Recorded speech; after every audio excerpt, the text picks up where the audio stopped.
This is Team 6, and we are going to give a presentation about Seoul Metropolitan Governments. We are going to inform you about general information, background, pre-design stage, design stage, construction, sustainability, and other issues of the building. The first is general information of the building. It is located in Junggu, Seoul, and built by Samsung Consortium and designed by Golyu. The construction period is from March 2008 to August 2012. Its existing budget was 156.5 billion won, and its injected budget is 298.9 billion won. The site area is 12,709 square meters, and the height is from 5 stories underground to 13 stories above ground. The building to land ratio is 62.56%, and the floor area ratio is 368.44%. Seoul Metropolitan Government was historical civic center. It was located in Hanyang-dosong, adjacent to cultural properties. It is now placed in center of Seoul, serving as a government building. The place is where cultural and administrative centers are clustered together. The second is background of the building. To briefly mention the history of the building, the Hansong Department of Joseon, which is the predecessor of the Seoul Metropolitan Government, was replaced by Gyeongsong Department Office on the occasion of Japanese colonial era. After Korea's liberation, it was used as a building for Seoul City Hall. And as a new building was built, the old building was changed to a library in Seoul. The design behind the new City Hall building is the inconvenience of the new building due to the distribution of the building in Seoul City Hall. In addition, administrative efficiency is reduced due to small office space. Another reason was overspending on facility maintenance due to aging buildings. The third is pre-design stage. Buildings are only valid if they reflect the value of the owners, users, and society. Therefore, this building aims to serve as a catalyst for the improvement of workspace, symbol of Seoul City, and urban development. The goal of the project is to improve the productivity of the City Hall and create space for citizens. And the singularity in construction is that the main building of the district office was demolished and then extended. Seoul City adopts idea of competition and turnkey project method for reconstruction. Here's how it works. 7 proposals are selected through an idea contest, granting priority, and the construction company adopts a superior proposals in the next turnkey method. So through the Seoul Metropolitan Government's building design idea contest, 7 designs were selected. 5 of the 7 designs selected for the idea contest challenged a large contractor and turnkey, and the consortium of Samsung C&T won the final bid. However, the existing design has changed a lot in the process of working with the contractor and the designer. The proposed design of the building was not passed by the Cultural Heritage Administration due to the height restriction.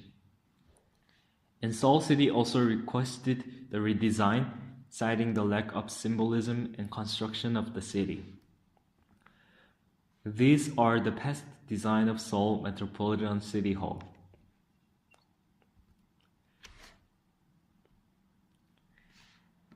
After selecting Samsung Consortium as eligible, the Seoul Metropolitan Government eventually declared a full redesign. In November 2007, the Seoul Metropolitan Government held an invitation contest together local architects recommended by architectural organizations. Finally, Seoul Wave, designed by Golyu, an I-Arc, was chosen as the final winner. The fourth is design process of the building. The design keywords for this project are tradition, citizen, and future. It expressed the symbolism required to form a central space in Seoul in an abstract way, and the traditional Korean architectural style in a modern reinterpretation. The architect wanted the building to be a proud symbol of Seoul 100 years from now. Through design, as a result, the space induces integration and participation between citizens and cities. This is the final design of the building. It emphasizes reminding eaves of Hanok, assigning dynamic, futuristic image, and expressing the beauty of curve. This is the floor plan at the basement floor. First floor, second floor, 9th floor of the building. This is the elevation plan of the building and sectional view of the building.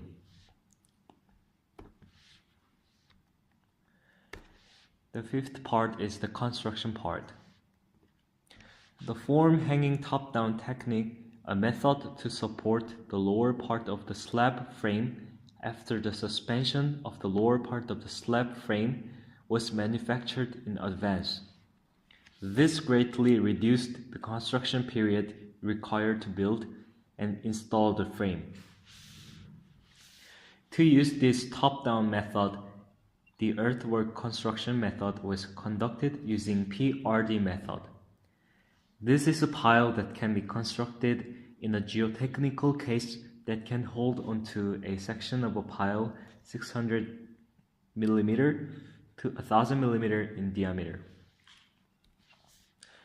And most of the walls were constructed in diaphragm wall method, and parts that were remaining part of old office were treated with CIP method. There have been many political discussions. The plan was finalized in the form of most of the old building being demolished and some of them remaining. The central hall and the facade were the remaining part.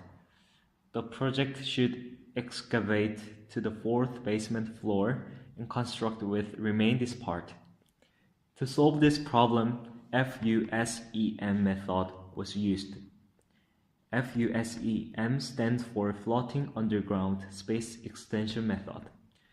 This project is first case of using this method in the Korea.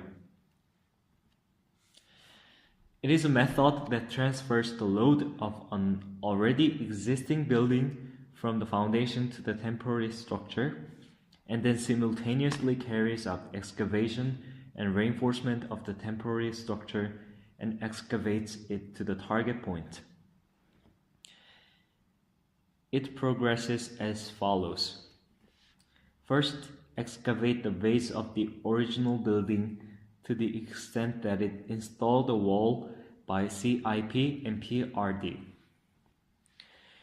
and install the micropiles in response to each part of the foundation, and reinforce the existing foundation to prepare the load movement. Install the hydraulic jack to slowly transfer the load to the micropiles. Afterwards, the load is transferred to the micropiles, most similar to the current load distribution on all columns. If you do this, the building will float slightly, which is called preloading. After completing this process, excavate a little to secure space to proceed with the following process. then removes the existing foundation and proceed with both excavation and reinforcement installation.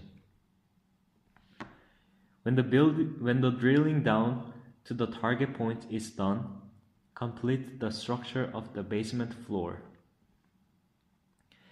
And the micropiles that were temporary structure are removed, and the temporary reinforcement from the existing foundations are also removed. The foundation is completed with this, and the rest of the finishing work is carried out. There are two main factors for this.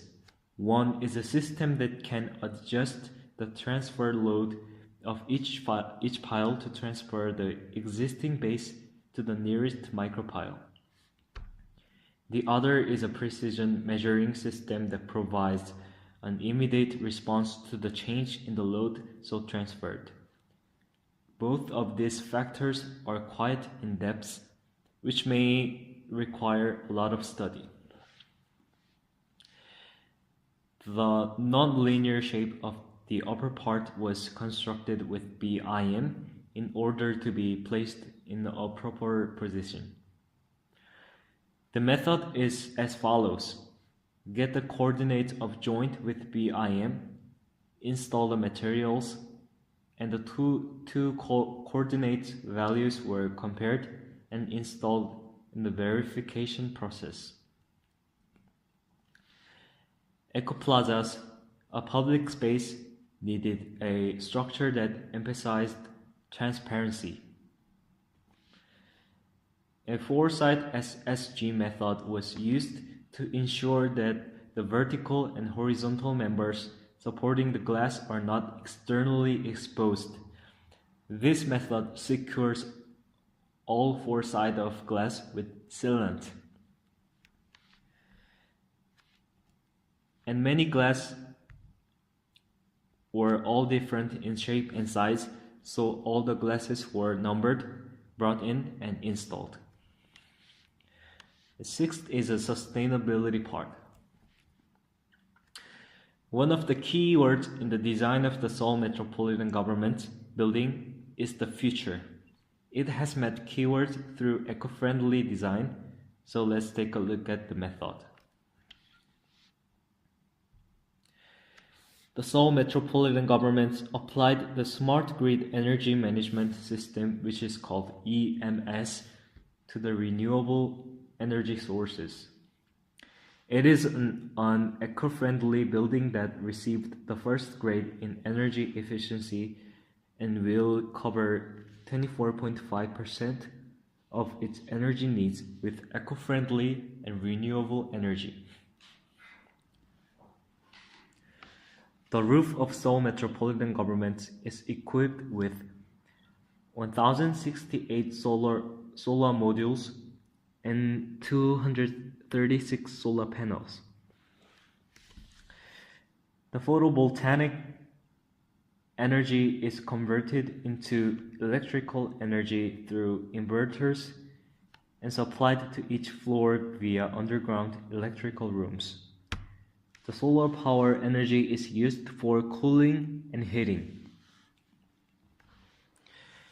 Geothermal energy is a method that uses geothermal heat to replace the energy used in buildings.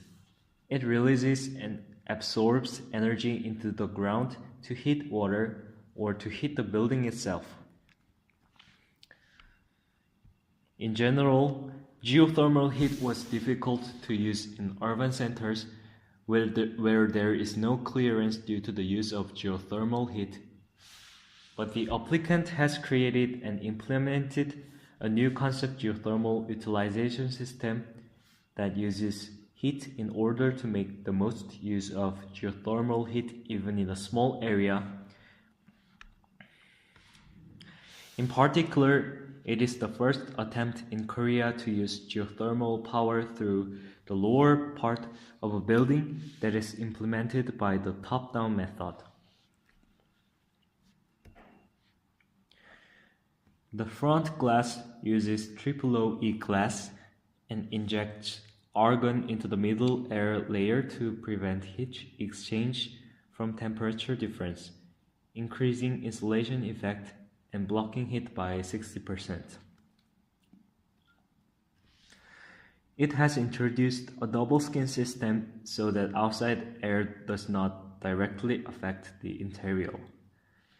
Approximately 5 to energy is saved each year, which is equivalent to 128 to CO2, and has the effect of saving about 10.5% of the cooling and heating energy. The space between the double skin with the green wall is called Eco Plaza. Various sustainable systems provide a pleasant thermal environment indoors. It is an eco-friendly landscaping method that prevents urban heat island effects in the city and improves energy efficiency of building by coating the walls of buildings with various plants. This uses plant diversity in various patterns and is efficient as it does not require much space. Seoul Metropolitan Government's Green Wall is listed in Guinness in 2013 as world's largest indoor vertical garden. This is inside the Seoul City Hall application office with a good green wall. The Seoul Metropolitan Government constructed the world's largest green wall with 7 stories high of 1,516 square meters inside the building, providing visual stability by the green color and natural wave with 14 kinds of indoor plants. There is 24-hour disaster prevention center at the 3rd basement level, 4 special escape stairwells, and 3 emergency lifts.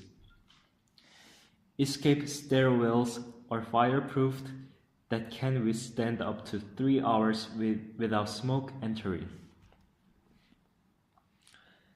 The 7th part is the other issues of the building. It is a small office space for decentralization of the Seoul City organizations. It can be said that some of the solutions have been made, but the workspace has been reduced due to the excessive construction of public facilities inside the Seoul Metropolitan Government building. Only about 2,000 people, about 1/7 of the city's civil servants, will move into Seosomun, Namsan, and Ulchiro to continue the current work style. This is because out of the total 90,000 square meters, only 27,000 square meters of workspace is available. If the situation is like this, fundamental questions are raised as to why the building was built. They want to improve their work efficiency by gathering together, but they don't get anything.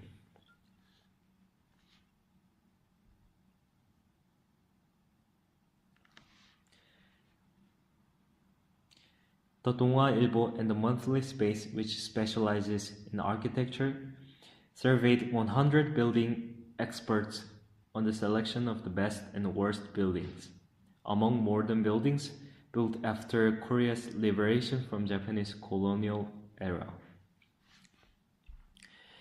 In the worst modern building survey, 39 applicants recommended by the Seoul Metropolitan Government topped the list.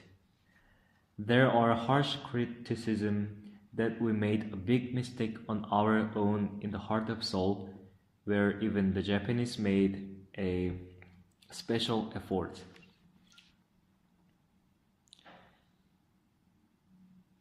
There is another issue of turnkey. There are some reasons for using turnkey. First, it can shorten construction period. In turnkey phase, there is low possibility to change the design, so they can do the working design and construction at the same time. so it can shorten the total construction period. Secondly, it can make economic effects. If the construction period is shortened, then the orderer can take the benefits of the new building more. Third, design and construction is an entity, so the orderer Seoul government has less responsibility of maintenance. But there are several issues of turnkey. The design construction entity consists of an architect and big construction firm, so there was a power imbalance between architect and construction firm. In addition, the architect Yugol was elected after several design amendments, so his right was quite limited. And due to Cultural Heritage Administration, there was 10-month deliberation, so they couldn't get the turnkey merit, shortening construction period. Due to the delay of designing, so there was totally 16-month construction delay. Therefore, there was additional 58.6 billion won, so the consortium filed a lawsuit to Seoul government. So the orderer couldn't get the most of turnkey basis merit. This is the end of the presentation. Thank you for listening.